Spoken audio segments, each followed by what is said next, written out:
သူအတိတ်ကမှားခဲ့တဲ့ကံအကျွေးပြန်ဆရတော့မှာအဲ့ဒီအတွက်ရှောင်လို့မရဘူးခြေခြေနဲ့လက်ခံနော်အဲ့ဒါလည်းမှတ်ထားနော်ဘုန်းကြီးတို့တရားတော်မတွေရှိမှာအကောင်းကြီးလာတာလားအဆိုးတွေပါလားအဲ့ဒီအဆိုးတွေရောဘယ်သူလုပ်ခဲ့တာကိုလုပ်ခဲ့တာနော်ခြေခြေနဲ့လက်ခံလိုက်အဆိုးလာလဲခြေခြေနဲ့လက်ခံလိုက်အကောင်းလာလဲခြေခြေနဲ့လက်ခံလိုက်ဘာဖြစ်လို့လဲကိုလုပ်ခဲ့တာကိုစီလာတာဟုတ်တယ်နော်ဘယ်သူမှသွားအပြည့်နင်းအသုံးမကျလို့ငါဒုက္ခရောက်တာသွားမပြောနဲ့ဘာမှမဆိုင်ဘူးလောကသဘောအရနင်းအသုံးမကျလို့ငါဒုက္ခရောက်တာပြောတာအမှန်နင်းအသုံးမကျတာမို့ကိုယ်ခံတဲ့ကိုလေနော်ဥမာမြတ်စွာဘုရားရှင်လက်ထက်တော့ဇတိလတထေးဆိုတာရှိတယ်အဲ့ခလေးမွေးမွေးချင်းရင်မျောတာမွေးမွေးချင်းမလို့တာဟိုပြောရရင်လေအခုမွေးပြီးတာချက်ကျိုးဖြတ်ပြီးတာနဲ့ခလေးကိုရေတောင်ဆေးပန်ပေးလိုက်ဘူးအဲ့ဒီအတိုင်းလေးတခါတည်းတစ်တာတဲ့ထဲပြီးတော့မြစ်ထဲသွားမျောလိုက်ကဲလောကအမြင်နဲ့ပြောသားဒီအမေဟာကရုဏာများလားရက်ဆက်လားဒါဒီမျက်လုံးကအကုန်လုံးမြင်တတ်တဲ့မျက်လုံးနော်အဲ့ခလေးကရေမျောသွားရောဟိုးမှမြစ်စိတ်မှာရေချိုးနေတဲ့မိန်းမ2ယောက်ရှိတယ်အဲ့တစ်တာလေးမြင်လိုက်တော့ဟဲဟိုမှာတစ်တာတစ်လုံးငါဟာတဲ့ဘာမှမသိဘူးနော်လူတဘာဝလောဘငါအထက်မှာမပွေးတာပါနိုင်ဒုက္ခရောက်မှာနော်နောက်တယောက်ကလည်းမခံချင်းစိတ်နဲ့အဲ့မြင်နေရတဲ့တစ်တာကနင့်ဟာတဲ့အထက်မှာမမြင်ရတဲ့ဟာငါဟာတဲ့လောက်ပြောင်းအောင်အဲ့ဒါသူတို့အနားလဲရောက်ခလေးလေးဖြစ်နေတော့အဲ့ဒါအရှင်အနုရုဒ္ဓစီယူသွားပြီအရှင်အနုရုဒ္ဓပြတော့အရှင်အနုရုဒ္ဓဒီကလေးကိုကြည့်လိုက်တော့ဒီကလေးကဒီဘုံကယဟန္တာဖြစ်မှာဒါပေမဲ့လောကစည်းစိမ်နဲ့ခံစားဖို့ရှိသေးတယ်အဲ့တော့ဒီကလေးကိုငါတက္ကတထေးစီပေးလိုက်မယ်ဆိုတက္ကတထေးစီပေးလိုက်အောင်ပေးလိုက်တော့အဲ့တက္ကတထေးကအဲ့ကလေးလေးကိုအိမ်မှာမွေးတာဒီနေ့အဲ့ကလေးရောက်12နှစ်ရောင်းမကုန်နဲ့ကုန်နေအကုန်လုံးတရက်ထဲနဲ့ကုန်တယ်အောင်မလေးလက်ကောင်လေးဟာဒီကလေးဟုတ်တယ်နော်လက်ကောင်လေးမွေးထားနော်ကြည့်လိုက်ငါသမီးနဲ့ပေးစားမှာတကယ်ပေးစားတာအိမ်အောင်ပြုတ်တဲ့နေ့မင်္ဂလာဆောင်တဲ့နေ့မှာပဲအိမ်ခွဲပေးတယ်အိမ်ကကြိုဆောက်ထားတာအဲ့တော့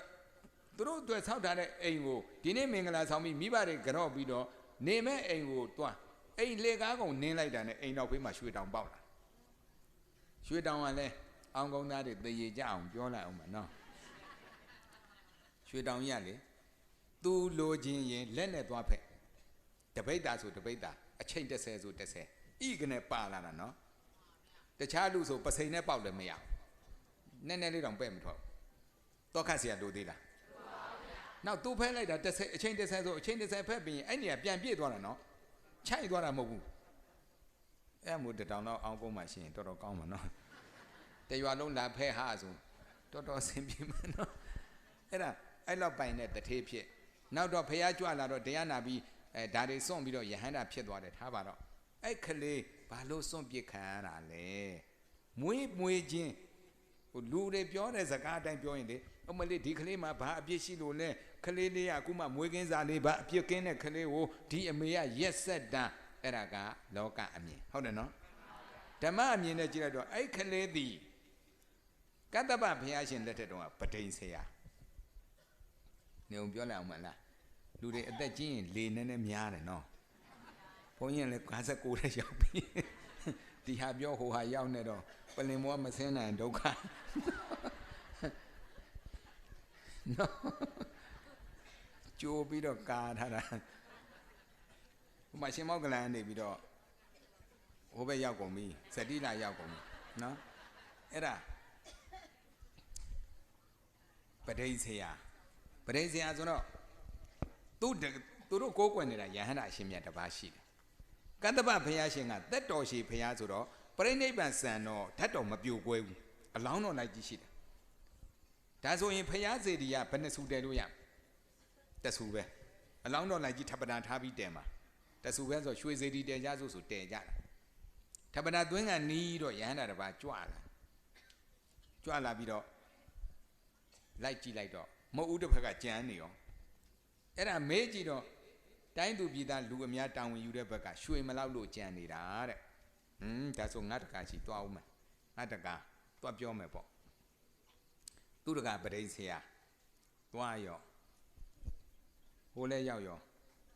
ရဟန္တာရှင်မြတ်မျက်လွှာလေးချပြီးသွားတာတကာဘာဖြစ်နေလဲသူမကြည့်ဘူးလောကမှာအလိုက်မသိတဲ့တည်းမှာဘုန်းကြီးနဲ့ကလေးနဲ့ပါလဲနော်ဟိုကဘာဖြစ်နေမသိဘူးကိုဖြစ်ချင်တာပဲပြောတာပဲဘုန်းကြီးလည်းဒီတိုင်းပဲကလေးလည်းဒီတိုင်းပဲနော်အခုလည်းဟိုမကြည့်ဘူးတကာလင်မယားချင်းညံဖြစ်ပြီးစိတ်ဆိုးနေတဲ့အချိန်ဘုန်းကြီးကအိမ်ရောက်သွားပြီးတော့တကာကြီးတို့တိုင်းသူပြည်သားတွေတာဝန်ယူတဲ့ဘက်ကရွှေမလောက်လို့ဟိုမှာမဟုတ်ဘူးကမပြီးသေးဘူးအခုထပ်ပနာလည်းသွင်းကန်နီးနေပြီတကာကြီးတို့ကြည့်လို့တဲ့နဲ့နော်တဲ့ဆိုတော့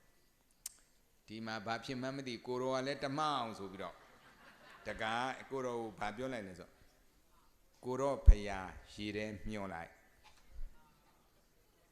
နော်ဝစီပေတာကိုရောဖရာရေထဲမျောလိုက်အဲ့မှာမိမချက်ချင်းဝင်ပြောတယ်တော်ကျမကိုမကျင်တတ်လို့ရိုက်ချင်ရိုက်တယ်ဘာမှမဖြစ်ဘူးတဲ့အရှင်မြတ်ကြီးမှာဘာအပြစ်ရှိလို့တော်သွားစော်ကားတာလဲအဲ့မှာယောက်ျားလည်းဘာသာရေးသမားဆိုတော့ချက်ချင်းသတိဝင်ပြီးချက်ချင်းတောင်းမှန်တာတကားတောင်းမှန်တော့တကားငါပြင်မာတာမဟုတ်လေကိုတော့ဖះရေထဲမျောလိုက်ဆိုဒါဖះကိုပြင်မာတာဖះတောင်းမှန်မှရမှာဘယ်လိုတောင်းမှန်မလဲရွှေပန်းကန်ကြီးလုတ်ပြီးတော့ဖះအလောင်းတော်ထပ်ပနာသွင်းတဲ့နေပါဖះအဲ့အလောင်းတော်နဲ့တခါတဲ့ဇေဒီတဲ့လိုက်သွားထပ်ပနာသွင်းပူဇော်ကြော့တောင်းမှန်ပေါ့ဟုတ်ပြီဆိုပြီးတော့ဆရာတော်ပြောတဲ့အတိုင်းလုပ်မယ်ဆိုပြီးတော့ရက်ကကတ်နေတော့ရွှေပန်းကန်မမိဘူးအသားအကြီးကိုသားလေးအဖေမမိလို့မင်းဝိုင်းကူပါလားဆိုသားကြီးကပြောတယ်ကို့ပြစ်နဲ့ကိုလေးတဲ့အဲ့နဲ့သားလက်ကိုကူညီတော့သားလက်မင်းကူမလားဆိုကျွန်တော်နဲ့ဗာဆိုင်လို့လဲတဲ့သားငယ်လေးကိုသားငယ်ဆိုတော့အဖေကျွန်တော်ကူမယ်တဲ့သားသမီး3ယောက်မှာနော်ဘယ်သူကသိတတ်တယ်အငယ်လေးကသိတတ်တယ်အဲ့ဒါနဲ့ပဲထပ်ပနာသွင်းခဲ့တယ်ပေါ့နော်ထပ်ပနာသွင်းခဲ့တယ်အဲ့ရွှေပန်းကင်လူလို့ရွှေတောင်ပေါက်တာနော်ရွှေတောင်ပေါက်တာဘာလူလို့ရွှေပန်းကင်လူခဲ့လို့ဒါပေမဲ့အဲ့ဘဝမှာရွှေပန်းကင်လူလို့ရွှေတောင်ပေါက်အဲ့ဘဝမှာစော်ကားခဲ့တာကကိုတော့ဖရာရေတယ်မြို့လားကတော့တောင်းမှန်နဲ့သို့တော့လုံးဝတော့လွတ်မသွားဘူးတက်တော့တက်တာတယ်ပေါ့နော်ကတော့တောင်းမှန်လိုက်တော့မတက်တာဘူးလားတက်တာလားဒါပေမဲ့ဘဝတရားတိတိမွေးပြီးတိုင်းရေမျောတာသူ့ကိုမွေးတဲ့အမေဘယ်အမေဖြစ်ဖြစ်ရေမျောတာဒါဆိုရင်ဒီမအေကိုဒီမိမမလိုခြင်းစောတဲ့ကမမွေးပါနဲ့လားမွေးပြီးဘာလို့ပြစ်ထုတ်တာလဲမိခင်စိတ်မရှိဘူးလို့အပြစ်ပြောစရာမရှိဘူးနော်ဆိုတော့ဒါကံအကျိုးကိုသာယုံကြည်ရင်လောကမှာဘယ်သူမှအပြစ်တင်စရာမရှိဘူးအားလုံးဟာသူကံနဲ့သူဖြစ်ထိုက်တယ်လို့ဖြစ်နေကြတာကြီးတယ်ပဲနော်ဒေါသထွက်စရာမရှိဘူးလို့ပြောတာနော်အဲ့ဒါနားလဲဖို့အရာအလုံးကလက်ခံနိုင်တဲ့အနေထားရှိတယ်အခုဒီအမေတွေမဟုတ်ဘူးအဲ့ရှေ့က69ရောက်တော့အမေကလည်းသူ့ဆိုမွေးပြီးတာနဲ့ရေမျောတာပဲဒါမအေးအပြစ်လားခလေးကန်လားလူတွေကတော့ဒီအမြင်နဲ့ဆုံးဖြတ်တော့မွေးခင်းစားခလေးမှာဘာအပြစ်ရှိလို့ဒီလိုလောက်တာလဲဆိုပြောတာအမှန်ဒီမွေးခင်းစားခလေးကအခုမရှိပင်နဲ့အတိတ်ကမရှိခဲ့ဘူးလားရှိခဲ့တယ်ရှိခဲ့တယ်နော်ရှိခဲ့တယ်အဲ့ဒါကိုနားလဲအောင်မြင်အောင်ကြည့်ရမှာနော်